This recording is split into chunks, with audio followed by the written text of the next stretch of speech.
Picture this: a blue planet protected by a thin layer of atmosphere that keeps temperature, air, and water in perfect balance to maintain life. In the cold depths of space, this planet is a virtual paradise, the only one known of its kind, and it is our planet, Earth. But something is wrong. The life-sustaining systems on this planet are breaking down. What happened? Us. Human civilization and our relentless consumption has brought this planet to the brink. But specifically, our destructive addiction to one single resource may push us over the edge. And that resource is oil. Oil is essentially ancient sunlight. Since the dawn of time, plants captured sunlight. After billions of years of decomposing in the earth, this fossilized sunlight became a fuel: oil, coal, or gas. This ancient sunlight has become modern civilization's battery pack. The problem is, oil is a finite resource. We are running out of the very thing our society is dependent on in order to function. But worse, our burning of oil and other fossil fuels has dumped over 700 billion tons of carbon pollution into the atmosphere, as if it were a sewer. We are altering life on this planet as we know it. How? The accumulated pollution causes the atmosphere to trap more of the sun's heat. The Earth's surface temperature is actually going up.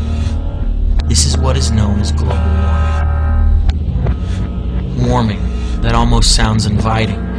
That in a world 20 years from now, we will all be living in a tropical paradise, where the extent of our problems will be pondering which SPF sunscreen to use. But don't be fooled. Thousands of climate scientists agree that global warming is not only the most threatening environmental problem, but one of the greatest challenges facing all of humanity. The 1990s alone have been the warmest decade of the entire millennium.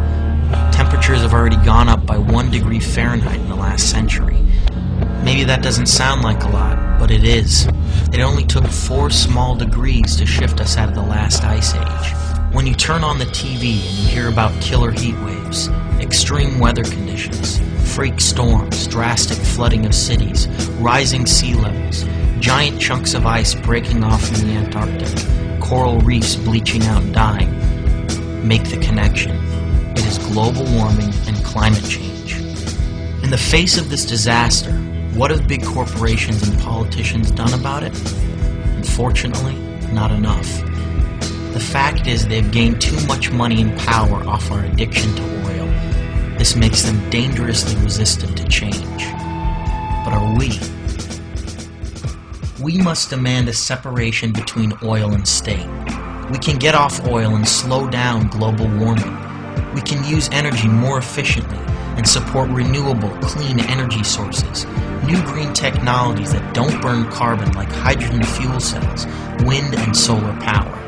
We can vote for leaders who care about protecting your health, the air, and the environment. We can support nonprofits who are making a difference. We can be environmentalists. So get educated, stay educated, so we can think for ourselves. And join the fight to save this unique